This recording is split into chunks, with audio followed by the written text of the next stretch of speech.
In that chapter I quote A.B. Bruce, who is a scholar of another century, but he said, "One who knows his weaknesses may become strong even at the weak point, but he who knows not his weak points cannot be strong at any point." This podcast is brought to you by Blackaby Ministries International. To find out more, visit blackaby.org. Well, welcome to the Richard Blackaby Leadership Podcast. My name is Sam, and I'm your host, and I'm joined by Dr. Richard Blackaby today. Good to see you again, Sam. It's always a pleasure, Richard. We are coming down to the wire. For those who are listening, if you're hearing this, you maybe got another few days to register for the Blackaby coaching workshop. It's going to be happening April 29th to May 1st at Johnson Ferry Baptist Church. Yeah. Any thoughts on that, Richard? You're going to be there? I'll be there, at least for part of that. And it looks like we've got a great group coming in again. Usually if you have about 2 to 3 dozen folks, that's a really good size because you want to break into groups and practice and discuss stuff and real hands-on kind of training where they teach you and then you get to practice it. And we just find there's so many applications to leadership coaching.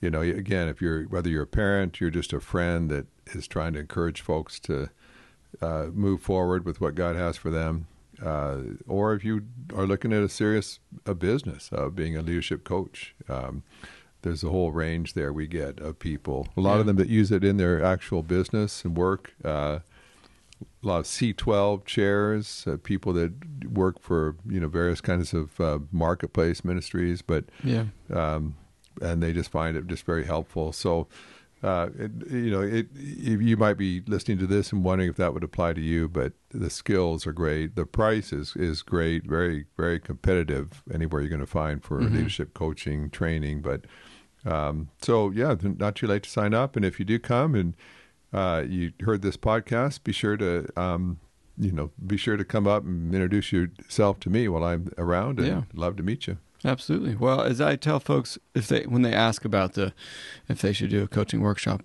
I say typically if you're working with people, it's of benefit, and so we certainly hope to see many new faces there at this one. But we'll have another one in the fall if you're not able to attend this one, and so we try and do at least 2 a year in the Atlanta area, and we've got a few more throughout the country this year. Pennsylvania is one, and I think. Are we doing South Dakota this year? Oh, I think so. Yeah. So a couple in other states as well. So. Yeah, definitely. So we'll leave links to that down in the show notes, and you can find out more at blackabycoaching.org. And speaking of Blackaby, you and your dad wrote a book called Spiritual Leadership. Yeah. Many years ago. Yeah. It's been a while, I guess. And it's leadership is really, as you know, if you listen to this podcast, is really my area. And I was really privileged to be able to write a book, kind of our sort of classic thought collection on leadership. I originally wrote it in 2001.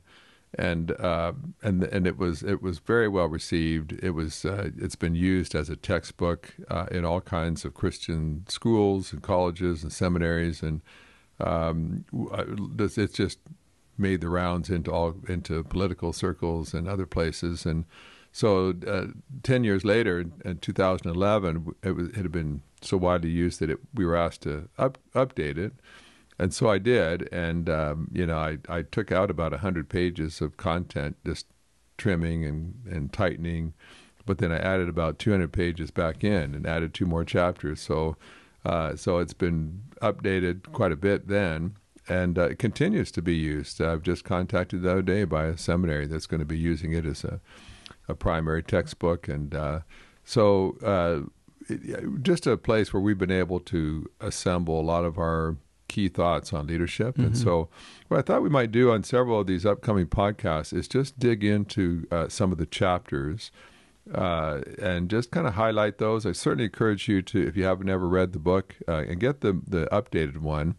It'll say revised and updated, expanded, and you'll get the latest updated thoughts. But I thought today maybe we look at chapter 12, and it's called The Leader's Pitfalls. What disqualifies leaders? And maybe kind of starting at a more negative spot. But, I look at the world today. I look at the state of the United States, Canada. You look at the church and how it's doing, and you realize there's a dearth at times of leadership where you just think, where are the leaders who are solving problems? And where are the leaders who are just growing churches, growing nonprofits that would help society and so on, politicians that are solving issues? And you realize there's a huge shortage, and we desperately need more leaders. And then you wonder, and then you think about all the leaders who used to be leading that have fallen by the wayside. How many people that were pastors that aren't in the ministry anymore? People that fell into all kinds of different problems, or got discouraged, or got fired, and they're not serving anymore. And certainly we can't afford to lose people that God wired to lead. And so I want to look at just in this chapter, written out like about 20 years ago, we first identified the 10 of the top reasons why leaders fail.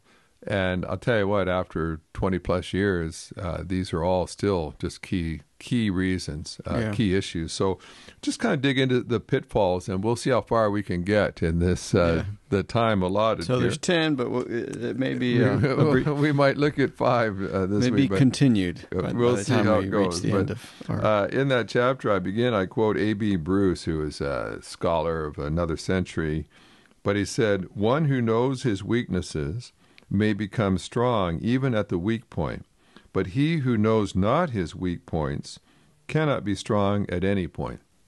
And you have to kind of meditate upon that a little bit, but what he's saying is, if you don't know where you're weak, you're going to be, it doesn't matter how many strengths you have, because you're always going to be vulnerable to that weak spot. And I've certainly seen that, where there's some leaders who can do amazing things in so many different areas, but then they come crashing down because their Achilles heel was struck, and it's game over for them. But he says, if you know where you're weak, if you know where you're vulnerable, so that you guard against it, you protect yourself, you address it, then it doesn't matter. If you don't have a lot of strengths, you're going to be able to continue to be effective. And so I think every leader has got to be self-aware, both of your strengths and your weaknesses. But your strengths won't necessarily bring you down. Your weaknesses will. So you've got to always have those in front of you. And I mean, leaders are always addressing weaknesses, but you're not going to necessarily get them all solved right away. Some of that takes maybe years of work and coaching and other things, but at least you tread carefully around those weaknesses and you guard against them. So let me just kind of walk through some of the different issues or pitfalls, and one of those the first one we led with is pride. And we kind of say that pride may be the most destructive, the most pervasive of all the different pitfalls. Obviously, leaders don't suffer from all 10, or if you do, you're really in pretty desperate condition. But pride is going to be one of the real common ones. And of course, there's varying degrees of pride. Some people are just bloated with pride. Others, it just sort of creeps in now and then at certain moments. But we kind of look at just what is it that pride does to a leader. And of course, it can do a number of things. We list about 5 things that pride can do. One is it disorients leaders.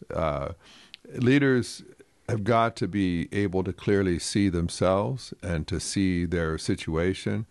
But pride has a way of disorienting you to reality. You're going to see yourself differently than you really are. You'll see yourself as being more indispensable. I've known leaders that became very abusive to their staff, very reckless in the way they conducted themselves, but they just felt like, but my organization can't live without me. I'm indispensable, so I can kind of get away with murder. And then oftentimes they find out that's not true, and they get sent packing. Or it can disorient them to think that they're doing better than they really are. Maybe the organization is floundering, but pride makes you think, boy, it would be even a lot worse if I wasn't here. and so it takes you out of touch with reality. And so, of course, leaders have got to be specialists in reality. You've got to be able to see how things are and then say, well, you can't fix something if you can't see it clearly. So pride just has a way of making you appear a lot more important and indispensable than you really are.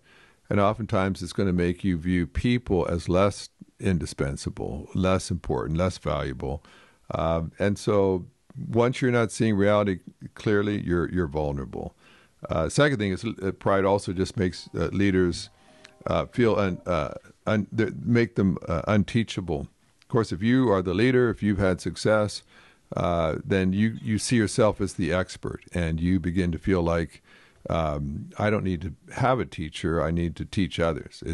And so leaders tend to talk a lot more than they listen. They tend to give advice more than they seek advice, and that's something that pride does, and that's why the great leaders seek to maintain humility. That they, no matter how successful they become, how respected they become, that they still keep a posture of humility, where they realize they have a lot to learn. I remember, I may have mentioned this before, I was doing a conference with a friend in Louisiana several years ago, and we were meeting in a large church, large facility, and it was a conference on churches that are struggling. And so obviously we're on the campus of a very successful, growing, big church, but they were gracious to host a conference to help pastors who were struggling, who needed help.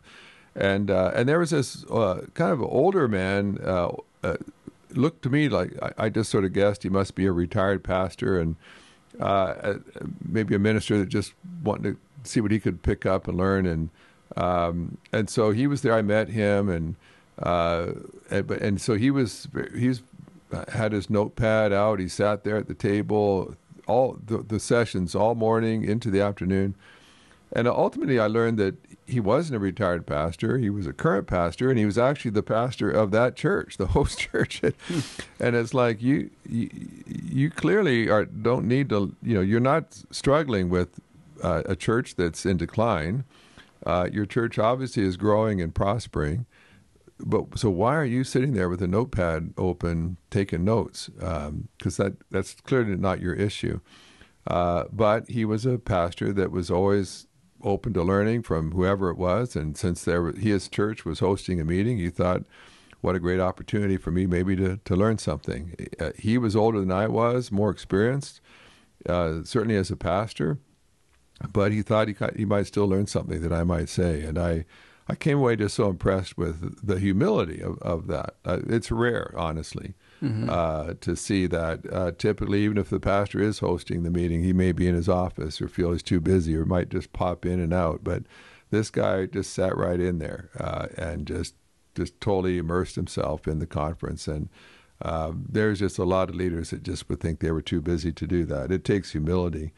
And also several sort of connected things, but it also leads to a sense of self-sufficiency. You just don't need anybody else. And I've seen that happen in many different ways where leaders, it may well have been that they had some key lieutenants that helped them to be successful, but they begin to think, no, it's just really me. And they'll fire key vice presidents or leaders in the organization. They'll run them off. They won't show appreciation for them or give them credit for what they've done. And then when they leave, suddenly things start going south, and the leader begins to face the harsh reality. Oh, I guess this wasn't just about me. I guess actually much of my success comes from the people that were working with me, but I assumed that I didn't need them. I assumed that I was the author of all this success.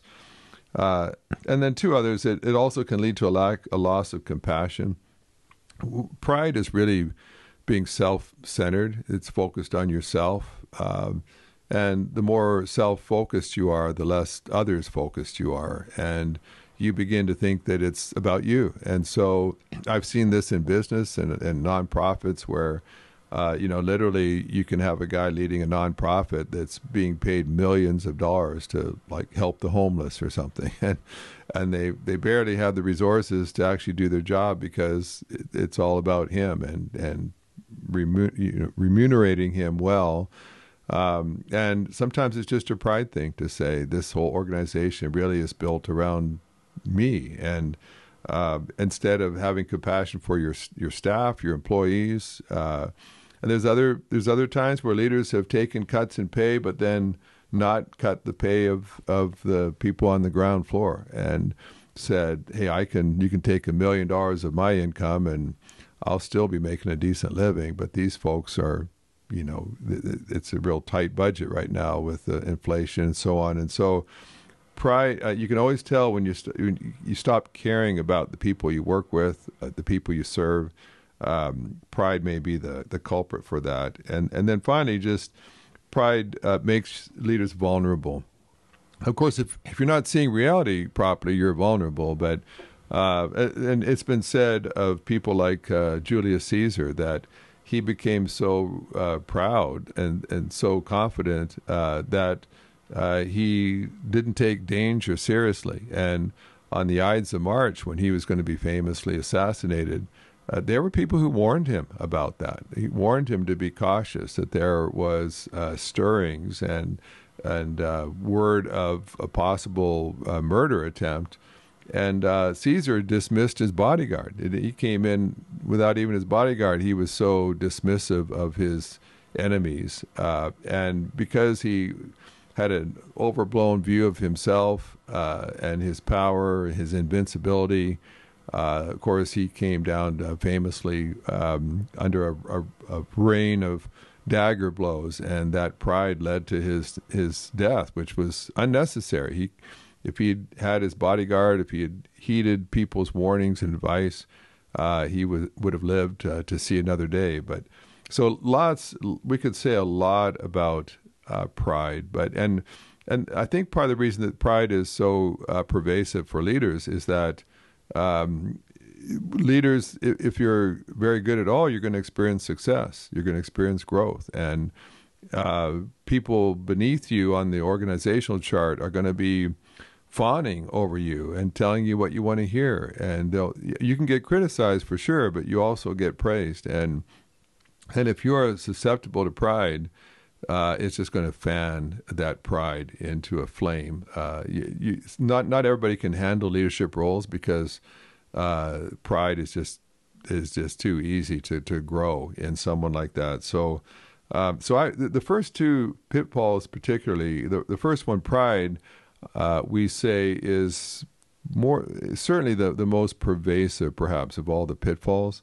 But the second one may be the most notorious, and that would be sexual sin. And of course, we're all familiar with prominent leaders, pastors, politicians, other leaders that fell into sexual immorality in particular. And one of the things that makes that pitfall so devastating is that not only is that it harms so many people. Mm-hmm. Pride can too, but sexual immorality, of course, it's going to harm you. It could cause you to lose your job, could lose your career. It's going to hurt your spouse that you betray in the process.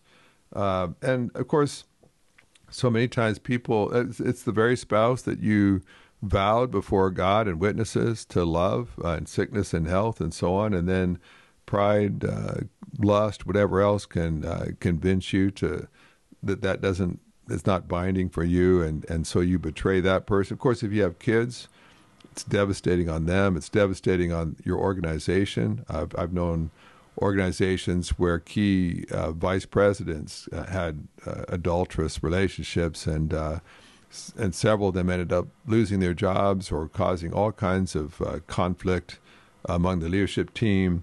It reflects poorly on God if you're a Christian organization or you're a pastor, and so there's many victims when it comes to sexual sin.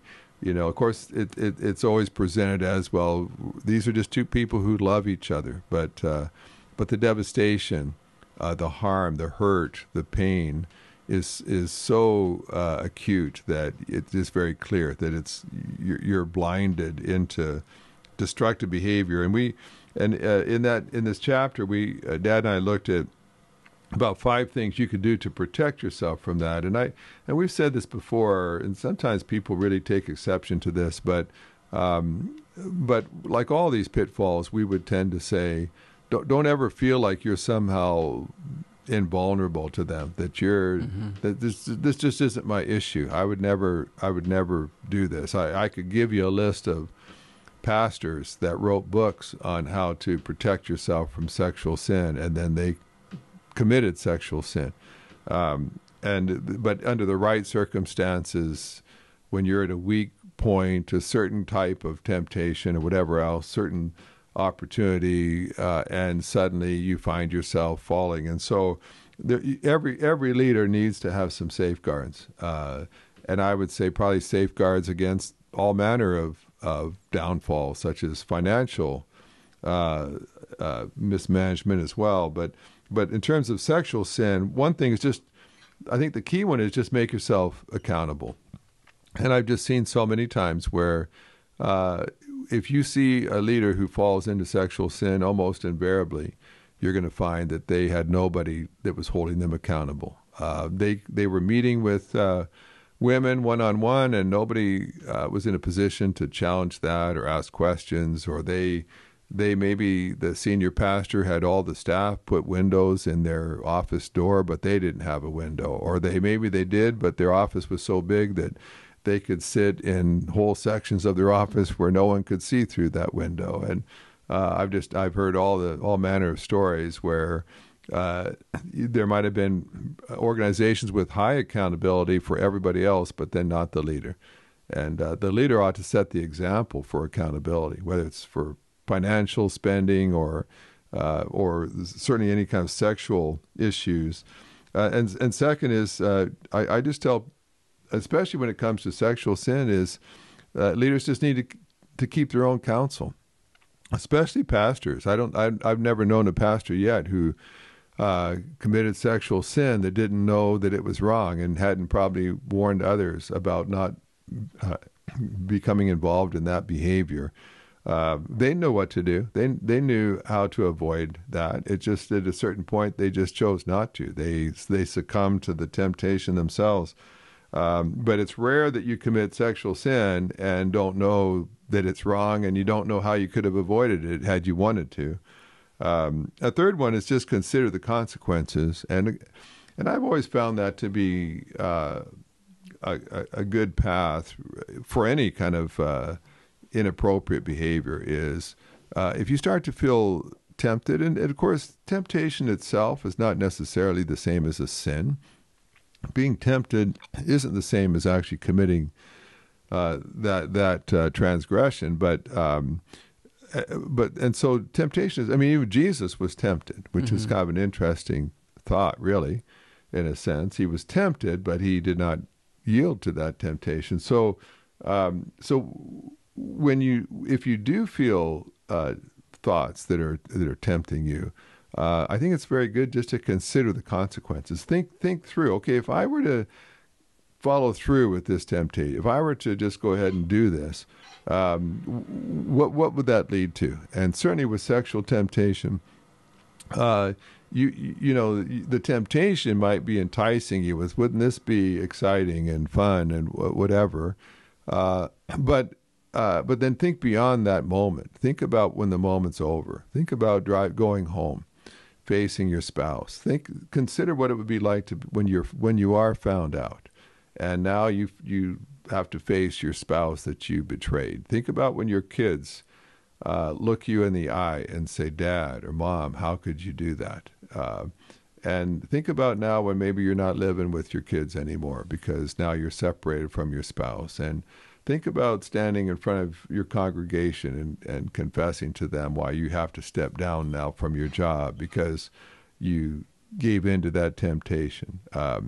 Think about what that's like when you've got an asterisk by your name that despite all the good that you did, what you're remembered for now is your moral failure. Mm-hmm. And I can tell you, and of course I could list a long, long list of pastors and other prominent leaders that did lots and lots of good things, but they will now forever be known for that perhaps just momentary failing, that momentary succumbing to that temptation that they have to now live with the rest of their life. And I'll tell you what, you start to contemplate some of the consequences for giving in to sexual sin, and you just realize it's just not good enough for all the negative that comes with it. And so consider that, and then just the two other ones, develop healthy habits, just habits that protect you. And again, you need to do this for every area of your life, whether it's your own physical health, but certainly your moral health. And Billy Graham, of course, was famous for this. Just had several rules that he set for himself. And I don't know that Billy Graham necessarily intended for everybody or thought everybody had to just follow the same rules he did. I think he would have just said, just have rules, just prayerfully consider what habits will work for you.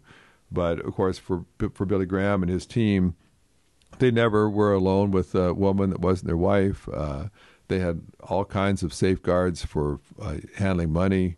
They tried to just avoid the appearance of evil. In our day, it's not enough just avoiding evil. You have to avoid the appearance of evil, that you could even be falsely accused later, and you need to be protected even from falsehood, from the appearance of having done something wrong, which causes you to have to go to a higher standard as far as the kind of habits that you're maintaining, and people might, and this has happened.